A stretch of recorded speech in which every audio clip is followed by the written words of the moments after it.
Ladies and gentlemen, welcome back to Overland Weekly. We have reached episode number 9. We are your host. My name is Davey. This is my good friend and co-host, Mr. John Haley. Hello. How you doing, John? Great. It's a lovely Sunday evening with another episode. That's right. I can still see sunlight out your window. That's Yes. new for us. Yeah. Yes. Thank you, Daylight Savings Time. So, John, a few weeks ago, I bought a new camp light, and he didn't know I was going to bring this up, guys.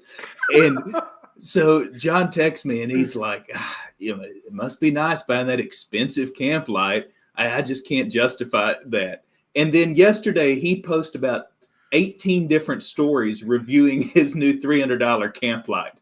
So I just wanted to put that out there for the record. Well, the math was I had like $50 in REI rewards. They had a 20% off coupon, and then I returned a $180 flashlight. So it was basically free. I bought the flashlight like 3 months ago, and it just sat in my drawer. So it's like I figured I'd get something that I actually use. But yeah. All right. So I thought that was funny because it was literally twice as much as the one that I bought that he was giving me a hard time for. 4 to 5 times as bright too. So. Oh, I see. All right. Yeah. John, let me ask you a question. Moving along. At any given time, how many unfinished projects do you feel like you have going in your garage? Oh, man. Well, I have severe ADHD, so in I can't even count how many I have. It's I have that problem to a large extent as well. And so I'm always really impressed with people that seem to just have a punch list of projects and just knock them out. Mm-hmm. Like boom, boom, boom, boom, boom.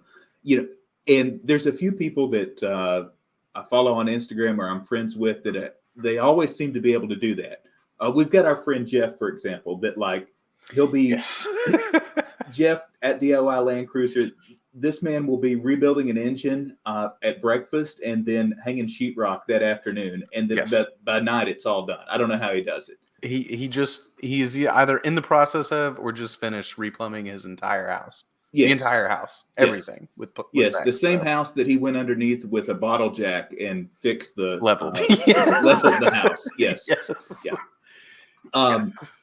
But anyhow, so our guest tonight, he reminds me of somebody, and we're going to find out. But I think he's the kind of guy that he makes a punch list. He says, "I'm going to knock out these projects," and he starts doing it. So, ladies and gentlemen, welcome to the show. From Adventure 4x4, Mr. John Brochu. Hey, everybody. How's it going? Good. How are you? Welcome. Good, man. So is that correct? Are you a guy that has to check things off the list and then move on to the next one? Well, yeah, and I definitely relate to the fact of having multiple projects going on at the same time. But I do. But you actually finish them, yeah. Yeah. So sometimes it can take a little while. Like for today's example, I got a lot more done than I expected. I had some things I wanted to do, kind of random things. I cleared some trees on the driveway, like on the edge there, and working on the camper, and just I don't know. It's endless in my mind. I feel like there's always something I could be doing. You know what I mean? So. All right. Well, for folks that have not seen your YouTube channel or your Instagram, let me play this little 2-minute clip before we kind of dive into some different topics here, just to set the stage and give you a taste of what John's channel's like.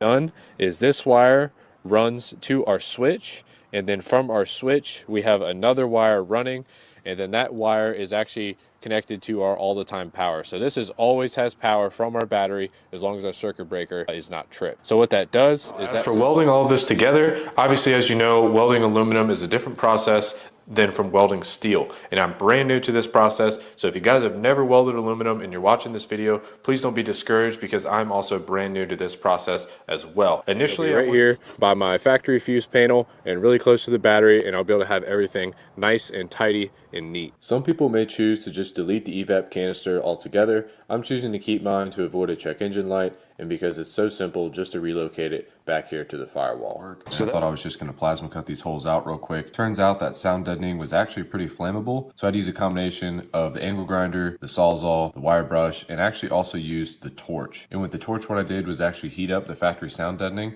and then after you kind of cook it in a way, you can take a screwdriver or something like that and just scrape it right off, and that was the easiest way to remove it. Not kind of bending on that connection right there. All right guys, with these sidewalls all done, we're going to start working on connecting them this way. Basically, I just got this one wall set up here, magnet to keep it flush for the edge, some clamps to hold it.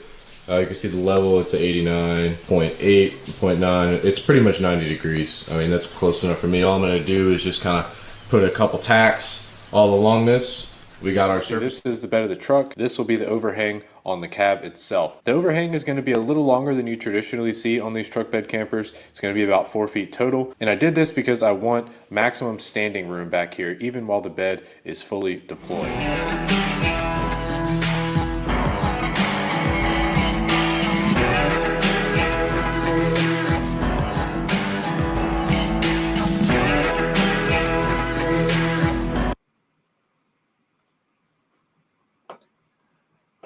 I'm tired just watching the video.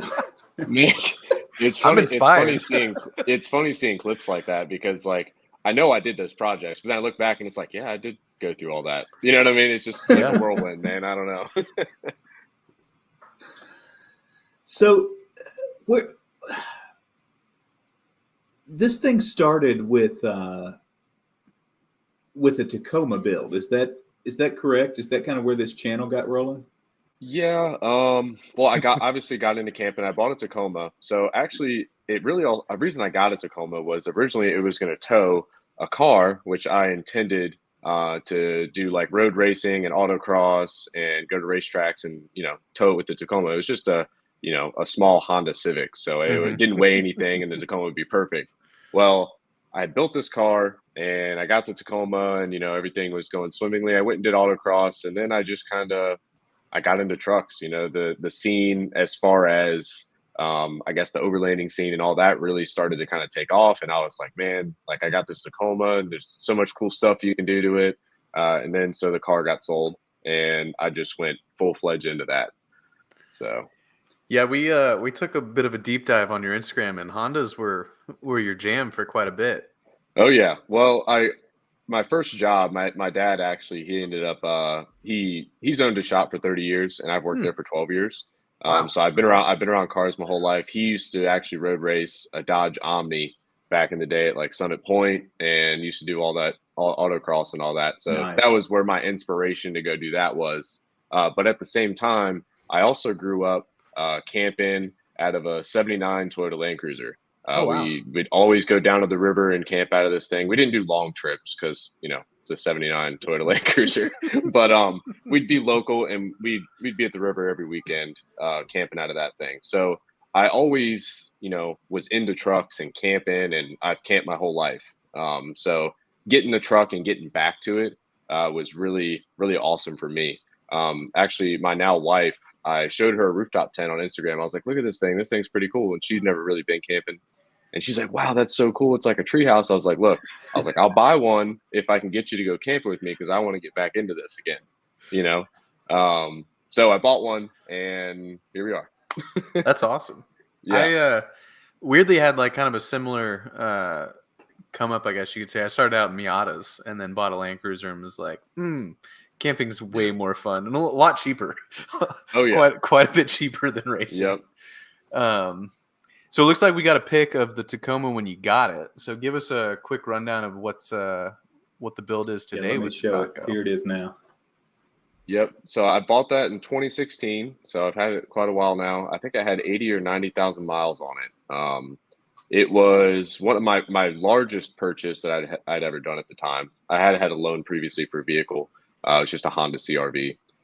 But I sold the CRV to buy the Tacoma. That was like always my plan that was like the CRV was a stepping stone to get into a Tacoma. It's a 2011. I did the 12 to 15 front end swap because I like the updated front end and it was cheaper than me buying a new truck. Yep. Yep. It's got 225,000 miles on it now. So just barely broke in. I do all the maintenance on it. Like I said, I'm a auto mechanic full time, so it's been overly maintained, and I feel like I've replaced just about everything just out of maintenance and everything. So That's the opposite of what you typically hear from a mechanic-owned vehicle. Usually they wait until it's broken to fix it, and maintenance is, I know it'll be okay, so we'll just defer that. So that's awesome that you're keeping it tip top. You kind of have to for these excursions out into the middle of nowhere. So, well, especially like that picture that was out top of the world trail in Utah, and obviously I'm Virginia. So, and it was just me and my wife. So like, it's kind of all on me at that point. So I really try to make sure everything's dialed in. What's the give us a rundown on these bumpers and the armor on there? Is this store-bought? Did you fabricate this? What are we looking at? So the front bumper is Bay Area Metal Fabrications, and it's their hybrid bumper. They have one of the best bumpers, I would say, at price point. I paid full price for that bumper. I think they come in like under $900, which is like unheard of. Yeah. Is that and they're very beefy. Or a kit? Yeah, it's already welded, non-powder coated, obviously. They do have the bracing. You can kind of see in the picture there for the winch, because you know how those studs on the front bumper mount on the Tacomas like to get pulled out from heavy winching. So they have the reinforcement brackets and all that. Really, really high quality stuff. He's really got that business dialed in over there, that's for sure. Rear bumpers, Brute Force Fabrications. One of the best looking Tacoma bumpers that was out there back when I bought it, and that was probably 2015 or so, or no, 2017 or so. So I've had it quite a while. Real solid stuff. That's awesome. Yep.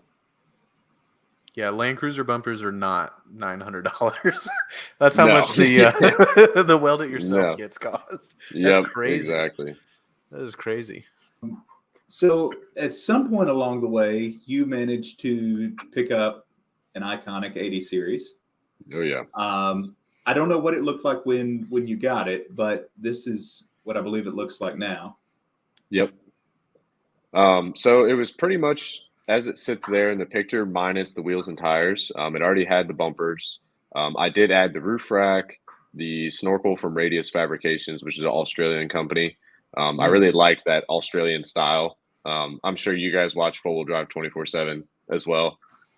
Awesome show. A lot of inspiration from them as far as, the Land Cruiser and just Australian. I don't know. I love it. So I was trying to keep that same vibe with that truck while at the same time making it as functional as possible, and just real usable. So it's funny you said the wheels and tires, because we did have a question. Friend of the show, our friend Josh at Feral Pig Rig, asked about the wheels. He said, ask him why he chose the greatest wheels ever made. So he likes the wheels. Yeah. Josh has 37s too. Okay.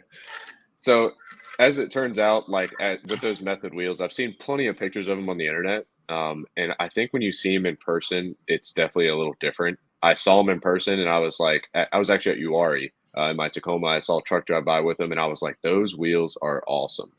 And it's one of those things, I was like, maybe one day I'll get a set. And then I was looking for the Land Cruiser, and the spec was just what I wanted, because it's, it's an off-road toy. I did want it wide. I didn't care if it's going to throw stuff up on the side of the truck or whatever. Right. So that's how I ended up with them. And they were bead locks. I mean, it's just, I love them. I definitely don't regret that purchase at all. That's awesome.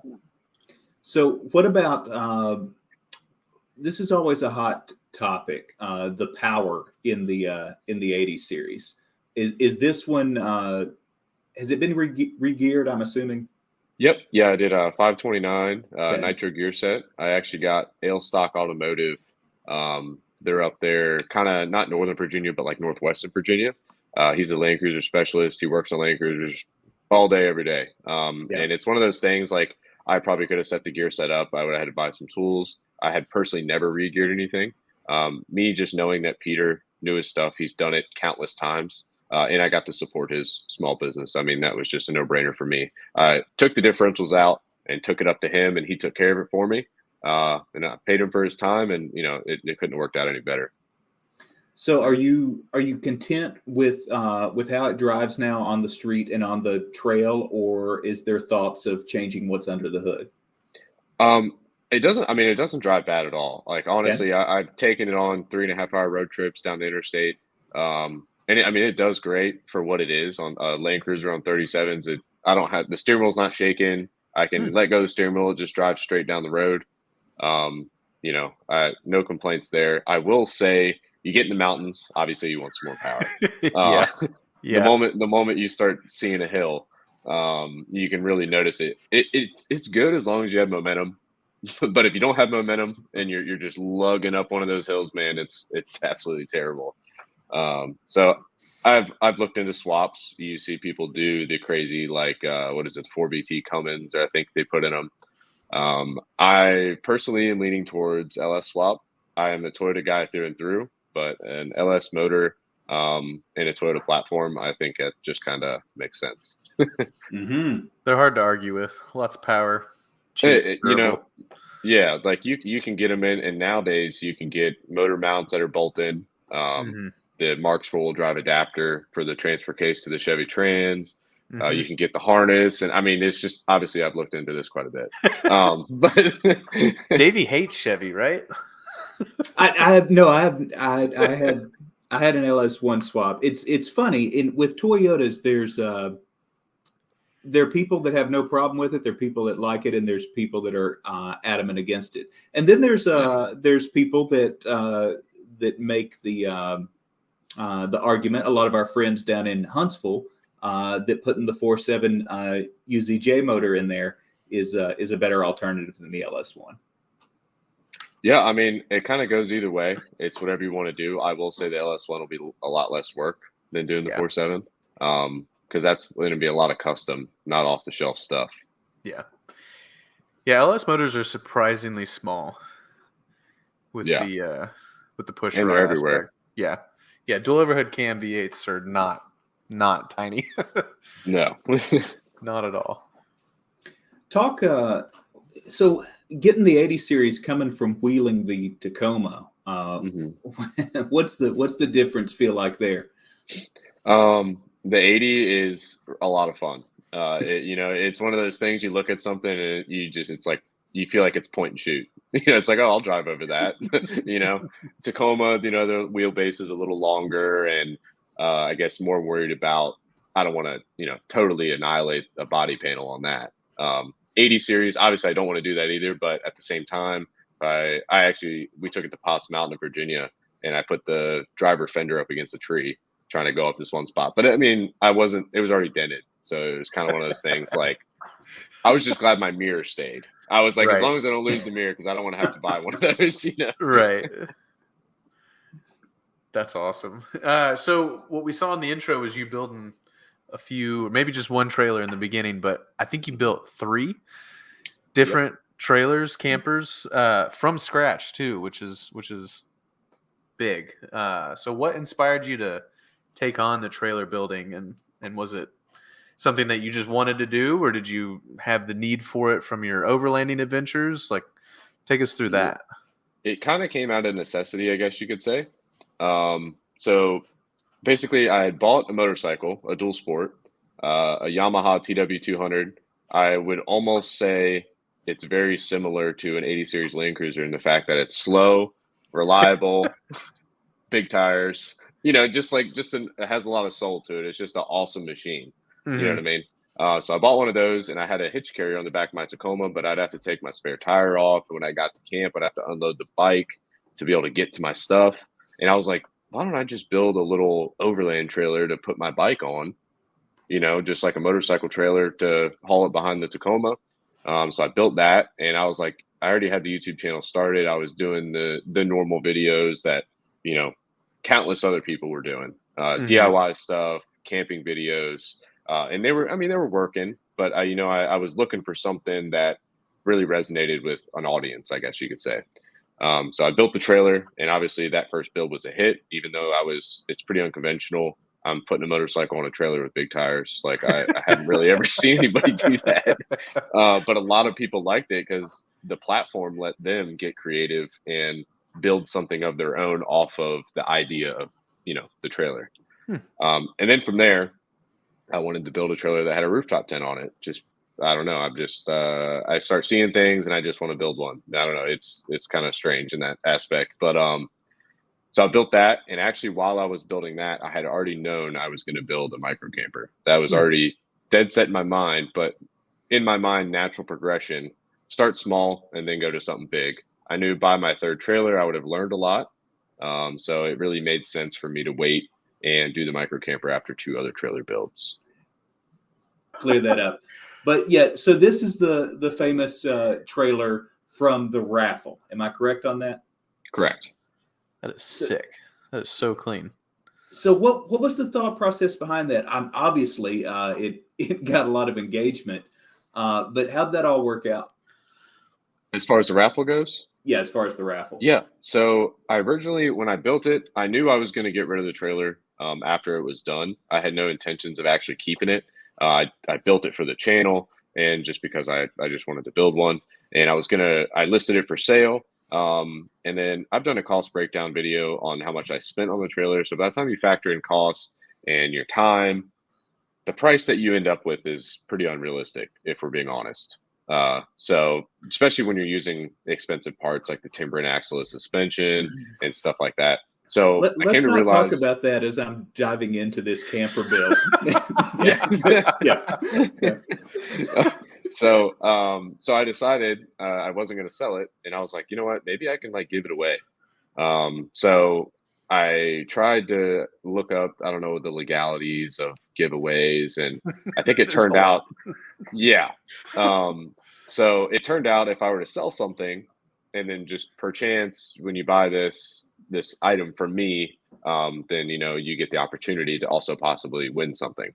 That seemed to be the way to go. So it was the patches that were for sale, and that's how that ended up working out. Then again, I don't know. I still don't know if that was legal. So to be honest, if you do research and find maybe we shouldn't be talking about this on here, then I don't know. Allegedly, this is what happened. Allegedly. Allegedly.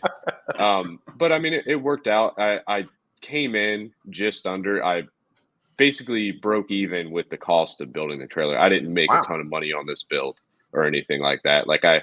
It had potential. I could have made money if a bunch of people bought, but I wasn't trying to do that. I was just trying to get the trailer in somebody's hands for little to nothing. That's awesome. While reimbursing the money I put into it at least. You know what I mean? So that ended up working out pretty good. A guy named Russell in Pennsylvania. He lives in Pennsylvania now. He ended up winning it. So yeah. Heck yeah, Russell in Pennsylvania. Let's go.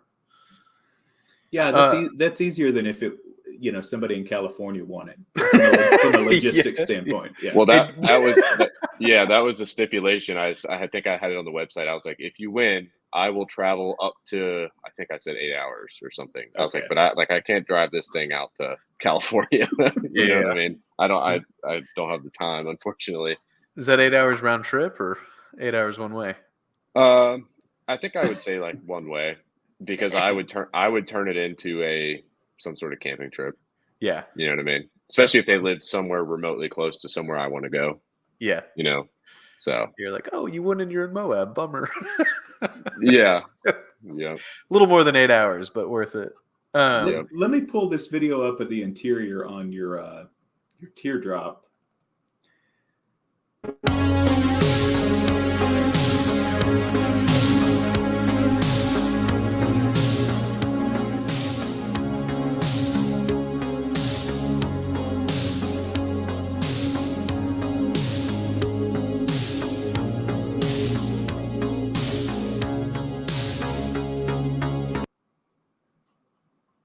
It's the little things, John. The cup holders. Yep. It is. Yep. Yeah. That was a nice little touch, and I gotta say we use them all the time. We even put our phones right there and stuff like that. Mm-hmm. I actually slept in that camper last night at a friend's house. That's so awesome. that's another big use for that. Somebody has a cookout or something like that. You just tow the camper on over to the house, and you got somewhere safe to sleep. And you wake up in the morning, you can go home. I have never thought about that, but I will keep that in mind.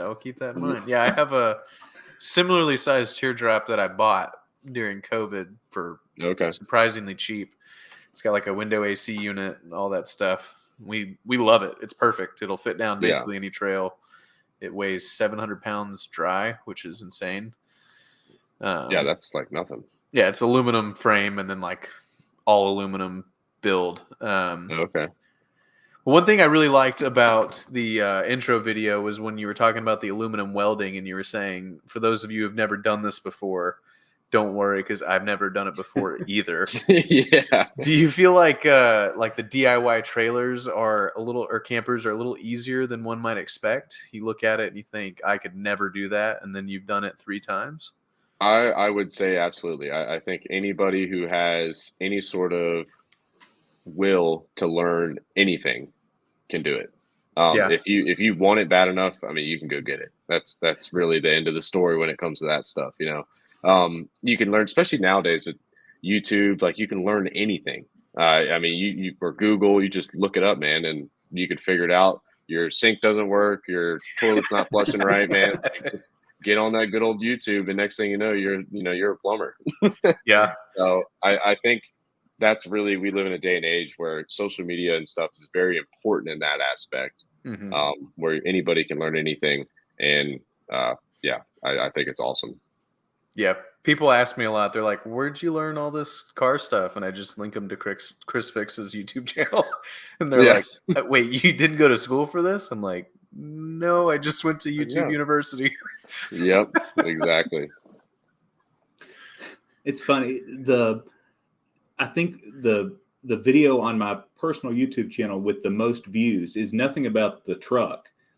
It's changing a heating element in my dryer at the house. Yeah, exactly. That I just randomly was like, let me just take 10 minutes to film this in case somebody else has the same issue. And it blew up. So, that's hilarious. Yeah. I went all the way back to the very beginning of your YouTube channel, non-creepily. And one of your first like big videos was like DIY wheel bearings on your Tacoma. It had like 60 times as many views as your other videos around it. And I was like, all right, let's go. Yeah. Well, that was my other thing, like being a mechanic. Like obviously I know how to do all these repairs, and obviously we want people to come to the shop and pay us to do work. But at the same time, I want to be able to kind of help empower somebody to feel like they can handle it on their own. Not everybody wants to pay somebody to do something because it's expensive, and I think it's more important to learn to be very self-sufficient and self-sustained when it comes to stuff like that. Especially in the hobby that we're in, off-road camping, you got to know your vehicle. You got to know what's going on. You got to be able to troubleshoot and help yourself out because it might really matter one day. You know? Yeah. 100%. Yep. Well, John, shifting gears, so we talked about your YouTube, your Instagram. People have seen you there, but if you go to your website, you've got a couple other things going on. One of which is tuning, Overland Taylor Tuning, which is not just you. That's I believe, a fairly nationwide group of retailers. Is that correct? Yep. Yeah, we're all through the United States, in Canada, and then even Puerto Rico, parts of Mexico, Alaska. It's grown pretty exponentially in the last, since I started joining it, in the past year or so. It's grown they got a good thing going on. John and Justin, the owners at Overland Taylor Tuning, they're awesome. We're retailers, so we're not employees. But we're all friends. You know what I mean? Nice. They're real good guys. So the group chat pops off every now and then, kind of thing. Oh yeah. We talk about tuning a lot, but at the same time, it's just like a group chat with your buddies. It's a lot of fun. Yeah. So it's Overland Taylor Tuning is specific for Toyotas, at least as of now. So sorry, Nissan guys, again. Not much to get there anyways. But, shots fired. But so, tuning can get, there's a lot of, you can go down a whole rabbit hole on YouTube. There's good, there's bad, there's horror stories. There's, tuning has kind of become synonymous with everything from custom tuning and HP tuners, and then you throw a piggyback chip in there, and it all ends up in this same conversation. But with Overland Taylor Tuning specifically, what are you guys going after? Where is it on the on the torque curve, and is it something that people can come to you and have done and still be a reliable everyday driver vehicle? Yeah, absolutely. So the tune is actually designed around drivability. As you guys know, well, specifically, we'll talk about the 3rd gen Tacoma just because that's the most popular one, and the transmission issues are really kind of the whole reason this is around. So 3rd gen Tacomas are very known for gear hunting. Anytime they're under load or you put some big tires on it, you're going up a hill, it'll start swapping in between gears. Actually, 5th and 6th gear on the 3rd gen Tacoma are both overdrive gears. Because you know how these new vehicles these days, I think they're putting more and more gears, and every year they come out. The new Tundras, for example, are 10-speed. So, yeah. So that's where the tuning came from, was a necessity to actually fix the gear hunting issues on the Tacoma. And at the same time, Toyota left some meat on the bone as far as horsepower and torque. They use that same engine platform and some other models that actually have a higher output. And it's the Tacomas are actually detuned a little bit. Well, I'm not going to say detuned. The calibration they supply you with from the factory is lackluster compared to others. So that gave OTT the opportunity to develop these tunes on the dyno and actually get a little more out of them, all while improving drivability very greatly, especially with the shift schedule. The shifting, I get guys come to me and they're like, man, if this doesn't fix the shifting, I'm selling the truck. And then of course they get the tune and they're happy, they're awesome. They enjoy their truck again, which is, I really enjoy that part because you get somebody coming here who's frustrated, and then when they leave, they're very excited and happy that their very expensive vehicle purchase doesn't make them upset anymore. That's awesome. I was excited to see the 5.7s on the list of supported vehicles. I don't know if you've done one there yet, but I was on the Overland Taylor site, and guys, if you're listening to this and you're like, yeah, I've heard it all before, they've got the dynos. You can go pull the charts for all of these on the site, and it's legit. And with the Tundras and the Land Cruisers, looking at those dynos on there, the power comes down in the low end where you want it. We're not talking about 5,000 RPM power. Yeah, with a truck, you want low to mid range power, and that's another thing. I guess I forgot to touch base on the power curve. For 3rd gen Tacomas, they tend to behave almost like a car from the factory. All your power seems to be up high. It's kind of gutless down low, and then, of course, after the tune, you got more low to mid range torque and power, and it just drivability is through the roof compared to stock. And if you guys have been on Facebook or looked around and seen customer reviews, you'll see. I mean, the customers, they say it all. We don't have to say anything. The customers, they really do a good job of helping us promote it, just because they got the product and they genuinely really enjoy it. So that's awesome. And another question that folks ask, and I think it's funny. People always, when they're modifying anything, a lot of folks are concerned about, can I return it back to stock? It's not just tuning. Like, people are like, well, if I want the bolt-on slider so I can go back stock if I want to. Yep. That doesn't make sense to me. But for the point of this discussion with the tuning, I assume everything can be reverted back if they change their mind. Absolutely. Yep. It can be put back to 100% stock. Same process, except for basically we're just going to be flashing the true stock file back on there. Yeah. Will the ECU flag that has been modified, do you know? So the CVN ID with the true stock file will return to 100% factory. So they can check the CVN and it'll be the same CVN as factory. That being said, I bet you could probably pull any Toyota tech you want out and ask them what a factory CVN is for this year, and they're going to say, I have no idea. Yeah. Because you're not going to know unless you've done the research and looked it up. That's awesome. Are 2002 100 series on that list by chance? Unfortunately, no. And that's only because 05 and older is K-Line protocol. Yeah. and I don't even know if the Land Cruiser is supported. Some of the first gen Tacomas are, and I think some of the GX470s and stuff like that. We Mhm. haven't really dabbled into that just yet. As you know, when you get into those older vehicles, unless it's really well maintained, you're looking 200,000 miles plus, and then it's just been the headaches that go along with that may not be worth it. Yeah, too many variables to really Yep. solidify a tune. You don't have a Yep. fresh off the lot dealer vehicle where you can copy paste to others. Yep. That makes sense. That's awesome. Yeah. One day, maybe. Yeah. I'll just have to LS swap it to get anything. There you go, dude. Yeah. Or you could just buy a 200, John. I could. Yes, I could. I'm Yeah, waiting. those I are know doable. you're waiting. Edit this. So why the shift? Well, I mean, you built the campers, you built the trailers, but now putting it in the truck. What's the thought process there? So obviously with the trailers, as I talked about, it was kind of a natural progression thing. Now that I was at the micro camper, I mean, I guess I didn't want to build another micro camper. At that point, it's be kind of redundant. I did have thoughts of possibly building one that had a roof that came up. And then I was like, man, if I'm going to go through all that, I might as well just build it in the back of the Tacoma and get a truck bed camper going. So that's kind of what led me there. And I had been, same as the micro camper, I had been wanting to build this truck bed camper for probably 2 years.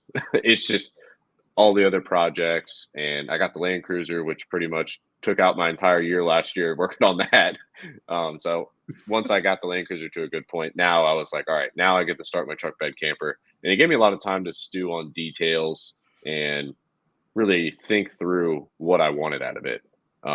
So turned out pretty good.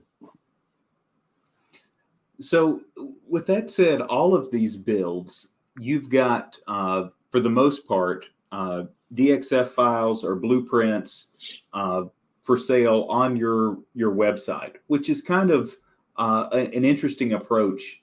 I don't see that with a lot of other YouTube channels. You do see that some in like the woodworking community where they're selling, those kind of things.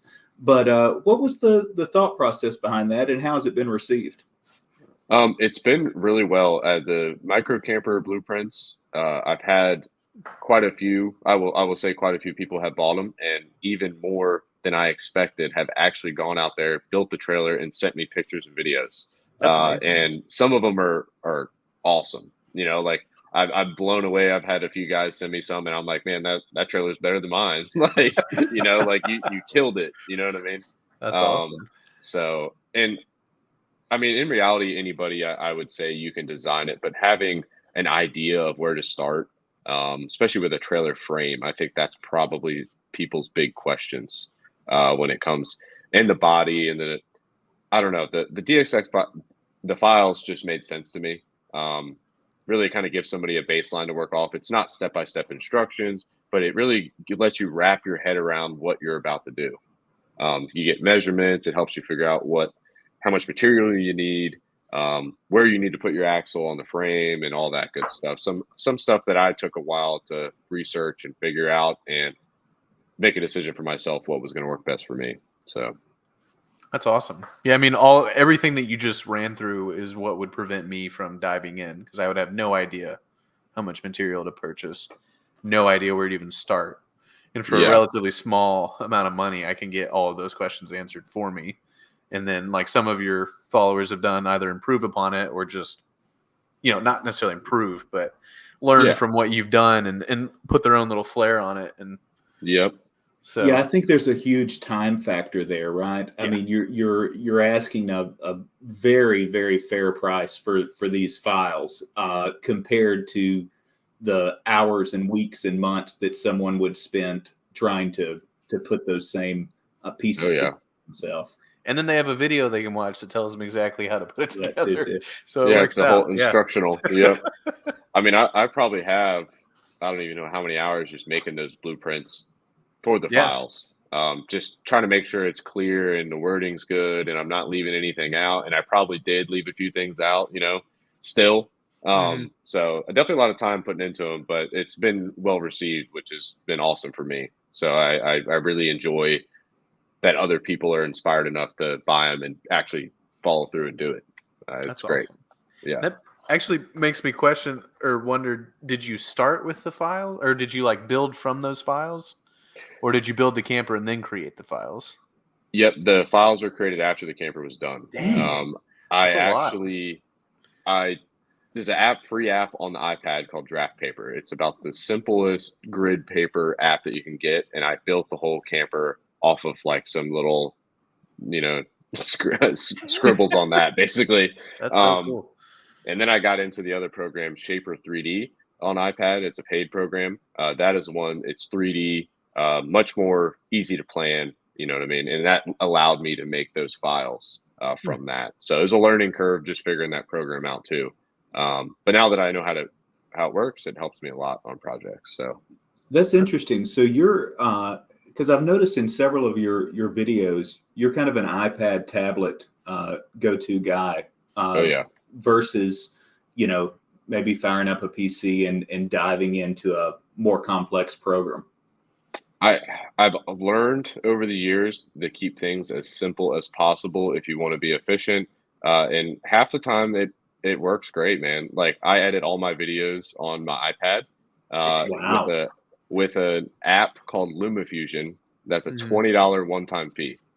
I edit everything on that. I don't need anything. It lets me do everything I need. I can add titles.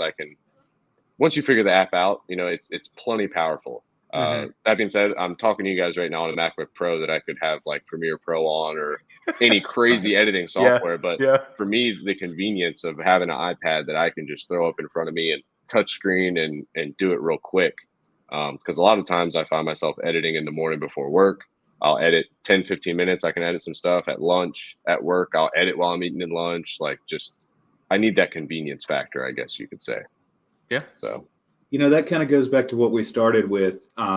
When people watch your videos, keep in mind the videos you're seeing are not John's full-time job. He's turning wrenches all day long, putting in his time, and then I'm assuming, like you said, any breaks you can get during the day and before work, after work, that's when not only are you building the projects, but you've got to you're doing all the editing yourself on your iPad. You're not sourcing your editing out on Fiverr or somewhere and letting somebody else put it together. Yeah. Yeah, it's definitely very time consuming. And I will say, since I started the tuning August of 22, my life got even busier. So now it's like one of those things, like I said at the beginning, I always have something I could be doing. But I do relax. I do, watch Netflix with my wife and hang out with friends. And typically when I go do stuff like that, I don't look at my phone. I don't look at anything. I'm just hanging out with them or, camping, doing that. And that's kind of why I don't do trip videos as much. They're not as well received on my channel because it's more DIY oriented. And also, I don't want to have to worry about getting a video while I'm out trying to enjoy myself, if that makes sense. So, yeah. I'm the same way. I've had a couple people ask me repeatedly to make like trip videos or reels or whatever. And I'm like, I'm on the trip, so I don't have to do these things. This is my escape. I don't want to think about the right camera angle, the right lighting, the this, the that, the other. Well, and there's 100,000 other people that are filming themselves frying bacon at the campsite in the morning. I don't need to see that again. Catch it on my story. If you're making those videos, this is just Davey speaking. I want to see you wheel. Let me see the wheeling. Let me see the obstacles. Yep. I can skip all the B-roll of your breakfast making. Yep. All right. Last question before we get to the rapid fire.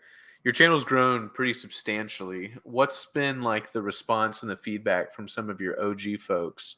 And do the newer folks give you any sweet ideas that you never thought of? Or is it just more numbers on the screen? I do have quite a few people that engage. I got one guy in particular I'd like to give him a little shout out because he's awesome and he's been following me for since the beginning, I feel like, and he always comments. His name's Mike Morgan. He actually lives in, I think, Vancouver up there. I mean, he sends me Christmas cards. Like the dude is awesome. I absolutely love him. He always gives me good feedback, and we kind of just have some like a good, intelligent conversations about what I'm building and stuff like that. And I really love to hear from him. So thanks, Mike, by the way. So that's awesome. Other than that, I haven't had too many, you know how it is with social media, a lot of negative feedback typically. A lot less than I expected, I will say, on YouTube. I really expected, because you see other comment sections, I really expected a ton. And that being said, I don't entertain or respond any negative feedback ever. If I get it, I'll read the comment, and it doesn't even get a like, or it's not worth my time. You know what I mean? I just let it exist, and I respond to people that are nice or actually asking questions. But if you got anything negative to say, then that's just for you, man. I don't need it. I need to I take like that that. lesson. You know, John Haley, I wasn't going to say anything, but yeah. All right. Rapid fire before we let you get off here. So when you are hitting the trail, going camping, what's your favorite go-to snack to have in the truck with you when you're on the trail? It's got to be beef jerky. I mean, I feel okay. especially like if we're doing a long day where we're going to be driving a lot, just having that protein, and also even just like a little like protein smoothie or something. I just throw that in the fridge, just something that can get you through, just from feeling that, lack of energy. So on the beef jerky, I've got a follow up for this. On the beef jerky, is it a particular beef jerky, or are you a guy that you got to go in the gas station and browse the section and see which one speaks to you that day? The second one. I look and I'd love to see, some gas stations have some nice local beef jerky or something. Like I'll go somewhere like Amish beef jerky. I'm like, all right, cool. I'm going to get this. Yep, I gotta try it out. And of course I've gotten good beef jerky and I've also gotten bad beef jerky, but at the end of the day, it's beef jerky, and it does its job. That's awesome. Yeah. We may have just answered this question, but what's one piece of camping gear you will not leave without, and why is it a game changer? I would say my Garmin InReach Mini, and I've never actually had to use the SOS feature. But that being said, I don't go anywhere without it. I pay $15 a month to have the access to where I can send a text message no matter where I'm at, service or not, let people know I'm safe. And to me, paying $15 a month to potentially save somebody's life that I'm around, even if I don't use it for 2 years, the one time I get to use it, I don't care how much money I spend on this subscription, it's going to be worth it. So, and I think that's just an important thing to have. Yeah, 100% agree. It's going to be very interesting in the next couple of years as the cell phones get the basically where it takes the satellite and replicates the cell phone signal to your device, and how this industry shifts with that. But speaking of technology, is there any other tech or a gadget, something electronic in the vehicle that you always have to have, or has kind of changed your setup? And it can't be your iPad, because I know how much you like your iPad. No, yeah, not the iPad. I can name it just a couple quick things. I would say a good Bluetooth speaker. That's just a comfort thing. Got to have some music. That being said, I have used the iPad to play music at camp. The speaker on it's actually pretty decent. Yeah.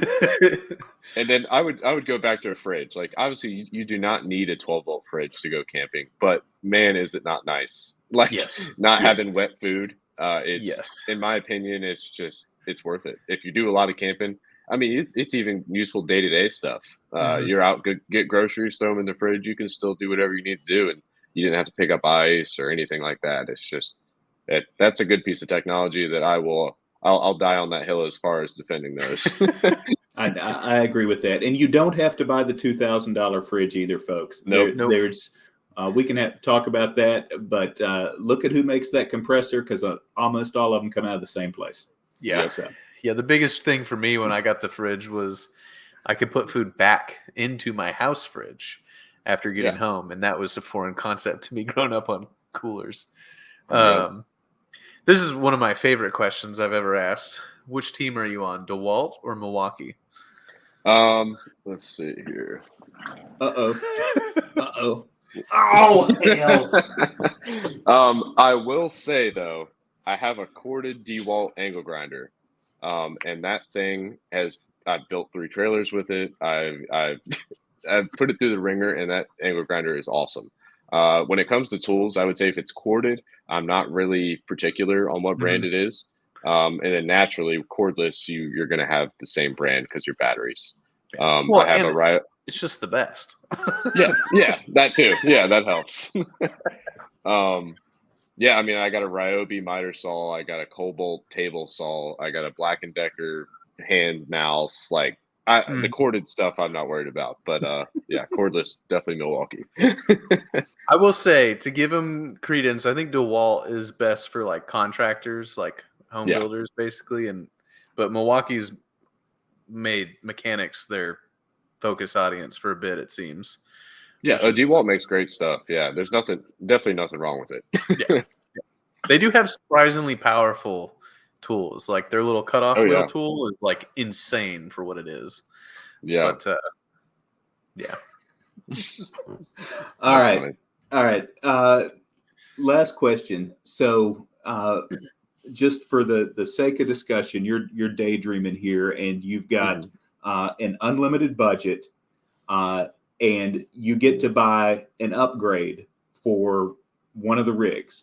Now, we're not talking about redoing the whole truck, but this is one high dollar piece. Maybe, it's a blown LS, maybe it's portals. What's your one dream extravagant feature? I would say putting the Marlin Crawler RCLT kit on the Tacoma. Nice. I think that would be awesome. I got a buddy who's got one on his 3rd gen, and he's on 40s right now, but he's going to go down to 38s. But I mean, that thing is just, it's awesome. You see it and you're like, man, I got to get that. Yeah. Just out but I would walking say the dog. that's it. Yeah. Man. All right, awesome. Well, again, John, thank you for taking the time, for bearing with us through some of our technical issues here. And folks, you can find him. It's ADV 4x4 on Instagram and YouTube. Anywhere else? Well, you've got your website, and that's ADV4x4 dot what? US. .us. Yep. Awesome. All right. Awesome. See y'all. All right.